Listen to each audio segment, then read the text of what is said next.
All right, so imagine this. You're back in 1946, sipping your morning coffee, and suddenly, boom, the headlines hit you with U.S. offers to buy Greenland. Wow. Yeah.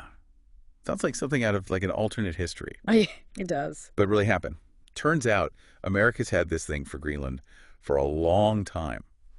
And that's what we're diving into today. It's interesting because people tend to think of Greenland as this remote, icy, kind of empty place. Right.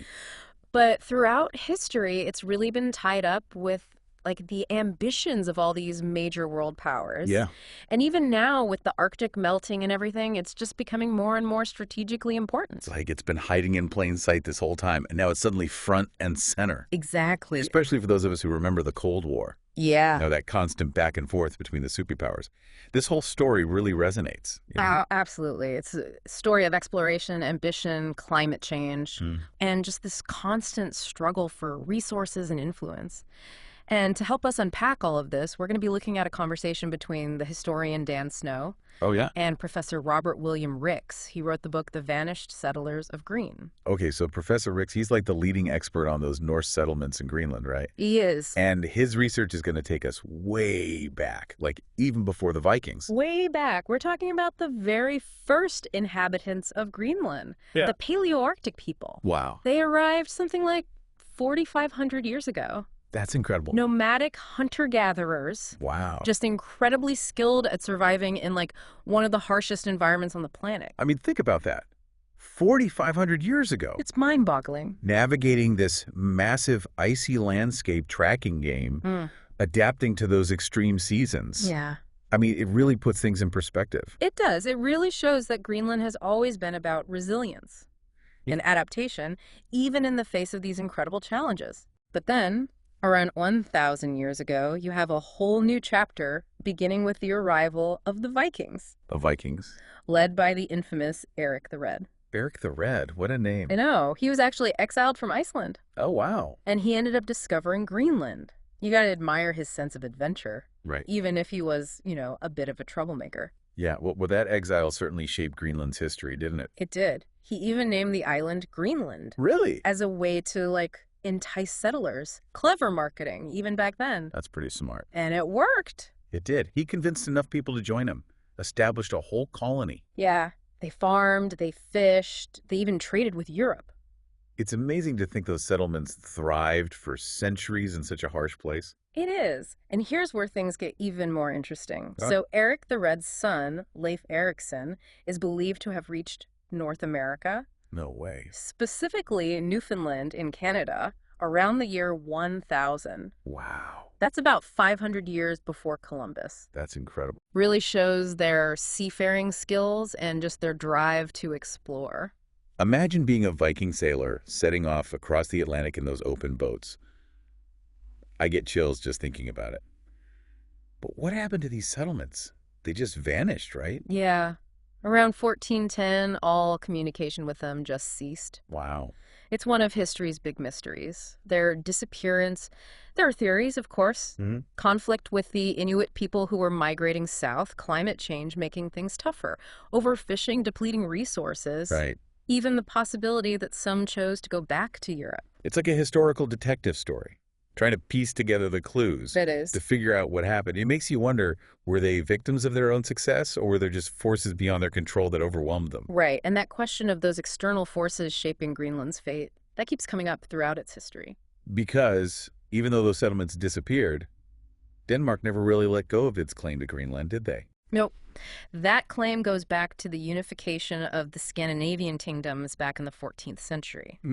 Which is why, when American interest in Greenland really took off in the 19th century, it was Denmark they were dealing with. Okay, so let's talk of America's interest. Yeah. It wasn't just about adding another state, right? Oh, definitely not. It was a mix of things. Resources, strategic positioning, even a bit of that manifest destiny thinking that was going around at the time. So buying Alaska in 1867, that was just the start.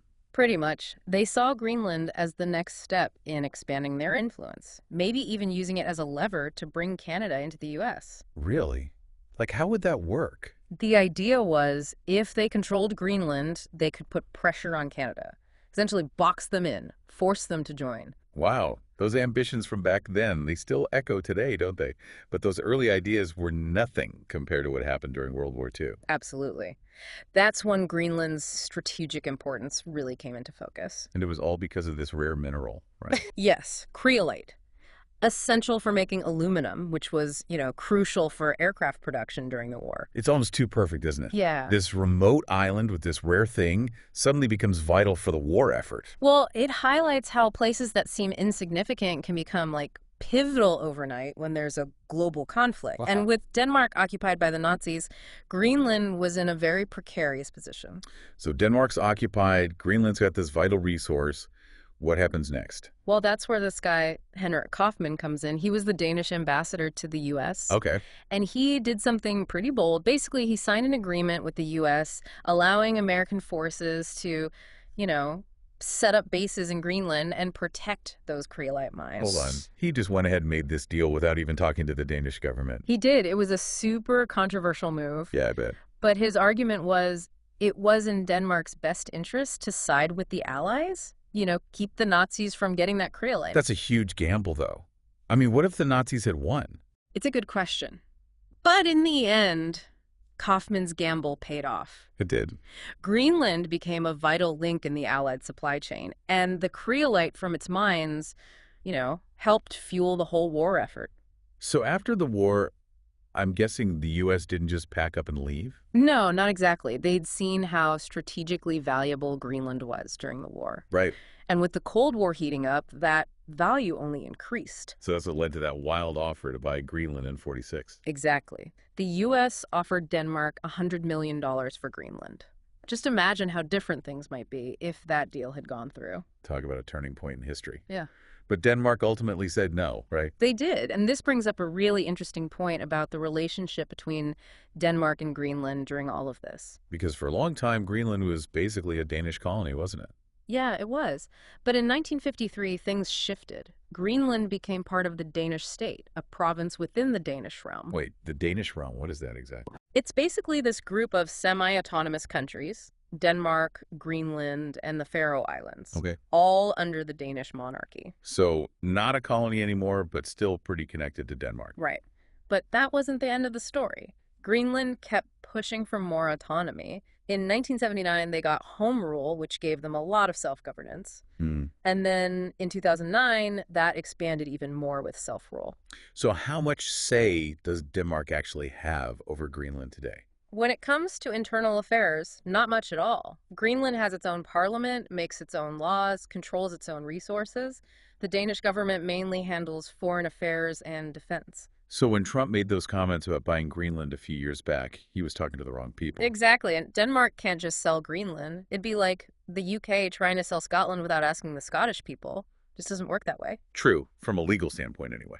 But could political or economic pressure change things? Like force Denmark's hand? No, that's a fascinating question because Greenland's relationship with Denmark is constantly evolving, and the idea of full independence is always there. So Greenland actually becoming independent, is that a real possibility? Oh, absolutely. That 2009 self-rule agreement actually includes a pathway to full independence. They have the legal right to declare independence whenever they want. Wow. So they really do hold their own future in their hands. You do. But there must be some huge hurdles, especially with their economy. You're right. Greenland's economy relies heavily on a big financial subsidy from Denmark, hundreds of millions of dollars every year. Wow. Becoming truly independent would mean figuring out how to be financially self-sufficient. And that's a massive challenge. Yeah, especially after relying on that support for so long. Exactly. It creates this complex power dynamic. But then you have those vast natural resources Greenland has, oil, gas, rare earth elements. And as the Arctic melts, those become more accessible. Right. It's a potential source of revenue, right? Exactly. They could be the key to breaking free from that financial dependence. It's almost like a double-edged sword. The resources offer a path to independence, but they also make Greenland a target for exploitation by bigger countries. Absolutely. And that's where the question of political will comes in. Do the people of Greenland have the unity, the determination to resist those pressures and forge their own path? And then there's climate change. Can't forget about that. Another layer of complexity to everything. The way they adapt to the melting ice, the changing environment, that's going to be huge for their future. It is. It's a reminder that their story, like all our stories, is being shaped by forces beyond our control. But how we respond to those forces, the choices we make, that's what determines our destiny. That's a powerful thought. And it brings us back to you, the listener. What's resonated with you as you've been listening to this? What sparked your curiosity? It really does feel like Greenland's stuck between this pull of its past, the potential of its resources, and this deep desire for self-determination. Absolutely. And it's interesting because Greenland's story, while it's unique in a lot of ways, it also kind of reflects some bigger trends we're seeing all over the world. Yeah. The growing importance of the Arctic, the competition for resources, climate change, Yeah. and indigenous populations wanting more autonomy. Exactly. It's like Greenland is this like microcosm of the 21st century, dealing with all these forces that are all intertwined. Right. And the decisions they make, the paths they choose, it's going to have a ripple effect far beyond just Greenland. Yeah? What happens in these, seemingly remote places can impact all of us. So looking ahead, what do you think's in store for Greenland? Will it become like this new frontier for the global powers? Or will they find a way to carve out their own independent path? That's the big question, isn't it? If we look at the trends, the challenges, there are a few key things to keep in mind. Okay. First, the economics. For true independence, they need to be financially self-sufficient. And that's a huge hurdle. Yeah, especially with Denmark subsidizing them for so long. Exactly. And that financial dependence creates a very complicated power dynamic. But then you have the potential of those resources, which, could give them the revenue they need to break free. It's like a catch-22. Resources could be their ticket to freedom, but they Right. also make them a target. Right. And that's where the political will comes into play. Do the people of Greenland have the unity, the strength to resist those pressures and really chart their own course? And we can't forget about climate change, which adds a whole other level of complexity. Yeah. How they adapt to the melting ice, the changes to their environment. That's going to play a huge role in shaping their future. Absolutely. It's a reminder that their story, like all of our stories, is being shaped by things we can't control. But the way we respond to those things, the choices we make, that's what matters. It really is.